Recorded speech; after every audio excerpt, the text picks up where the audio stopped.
Hi, you are watching Satya Smart Life. Please subscribe. Roasted cauliflower curry ఎలా చేయాలో చూద్దాం. Cauliflower 250 grams, శనగపిండి 1 cup, ఒక పెద్ద ఉల్లిపాయ, ఆవాలు, జీలకర్ర, ఎండుమిర్చి, అల్లం వెల్లుల్లి paste 2 teaspoons, oil 2 tablespoons, పసుపు 1/2 టీ స్పూన్, కారం తగినంత, ధనియాల పొడి 2 టీ స్పూన్స్, సాల్ట్ తగినంత, కరివేపాకు 2 రెబ్బలు, కొత్తిమీర కొంచెం. ముందుగా కాలీఫ్లవర్ని మీడియం సైజ్ ముక్కలుగా కట్ చేసుకొని 1 or 2 టైమ్స్ సాల్ట్ వాటర్లో వాష్ చేసి పెట్టుకోవాలి. ఒక గిన్నెలో నీళ్లు తీసుకొని కాలీఫ్లవర్ ముక్కలు వేసి తగినంత సాల్ట్ వేసుకొని బాయిల్ చేసుకోవాలి. ఉడికించిన కాలీఫ్లవర్ ముక్కలని నీళ్ళు లేకుండా ఒక ప్లేట్లోకి తీసి పెట్టుకోవాలి.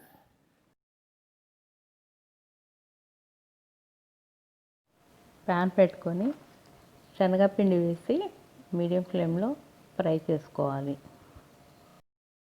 ఇలా అటు ఇటు తిప్పుతూ కొంచెం కలర్ చేంజ్ అయ్యి మంచి వాసన వచ్చేంత వరకు వేయించుకోవాలి. ఇలా కలర్ చేంజ్ అయిన తర్వాత స్టవ్ ఆఫ్ చేసి ఒక బౌల్లోకి తీసి పెట్టుకోవాలి.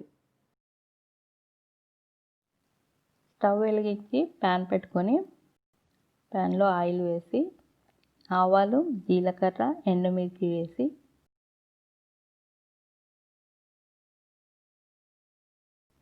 తర్వాత ఆనియన్ వేసుకొని వేగనివ్వాలి.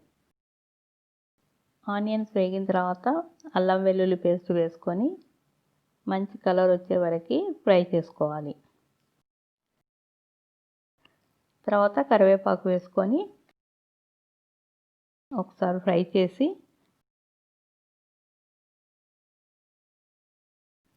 పసుపు వేసి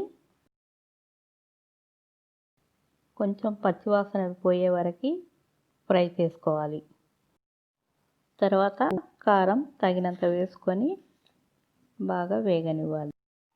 ఇప్పుడు అన్నీ బాగా ఫ్రై అయిపోయిన తర్వాత కాలీఫ్లవర్ ముక్కలు వేసుకొని ఈ మసాలా అంతా ముక్కలకు పట్టేలాగా కలుపుకోవాలి. ఇప్పుడు 1 టీ స్పూన్ ధనియాల పొడి వేసి కలుపుకోవాలి. వేయించి పెట్టుకున్న శనగపిండికి సరిపడా కారం, సాల్ట్, 1 టీ స్పూన్ ధనియాల పొడి వేసి బాగా మిక్స్ చేసుకోవాలి.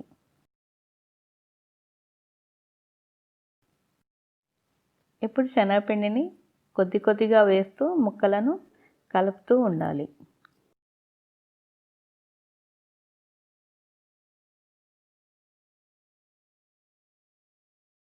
ముక్కలు ఇలా పొడిగా అయ్యేంత వరకు శనగపిండి వేసుకుంటూ ఉండాలి.